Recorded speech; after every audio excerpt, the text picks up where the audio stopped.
छत्तीसगढ़ में आदिवासी मुख्यमंत्री बनने की खबर आते ही झारखंड की राजनीति में उबाल क्यों मच गया? बीजेपी का एक फैसला और रांची के बीजेपी दफ्तर में बैठे कार्यकर्ताओं का जोश क्यों बढ़ गया? बीजेपी ने छत्तीसगढ़ के नए मुख्यमंत्री के रूप में विष्णुदेव साय के नाम का ऐलान कर दिया है। सियासी जानकारों का मानना है कि पार्टी ने यह फैसला राज्य में आदिवासी वोटर्स को ध्यान में रखते हुए किया है।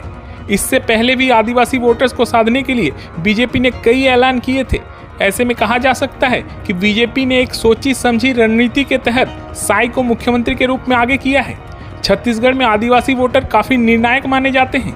राज्य की 34% आबादी आदिवासी है और 29 सीटें अनुसूचित जनजाति के लिए आरक्षित रहती है। माना जाता है कि छत्तीसगढ़ में बिना आदिवासी वोटर के कोई भी पार्टी सरकार नहीं बना सकती। इस बार छत्तीसगढ़ चुनाव में इन 29 आरक्षित सीटों में से 17 पर बीजेपी ने जीत दर्ज की थी। पिछली बार इन्हीं सीटों पर पार्टी का सुपड़ा साफ हो गया था। हालांकि इस बार यह वोट बीजेपी के पाले में आया है, जिसकी एक बड़ी वजह के रूप में विष्णुदेव साय का नाम आगे आया है।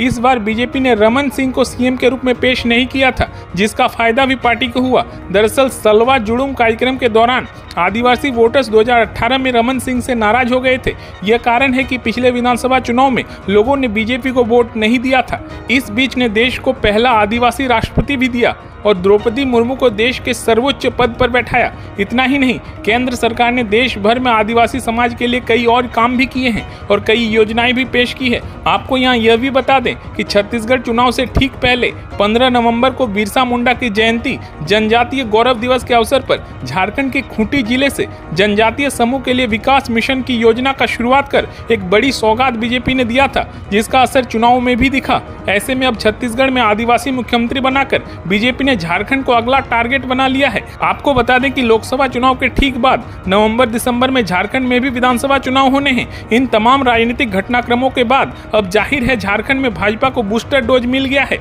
और आने वाले चुनाव में भाजपा निश्चित तौर पर फ्रंट फुट पर बैटिंग करती हुई नजर आएंगी।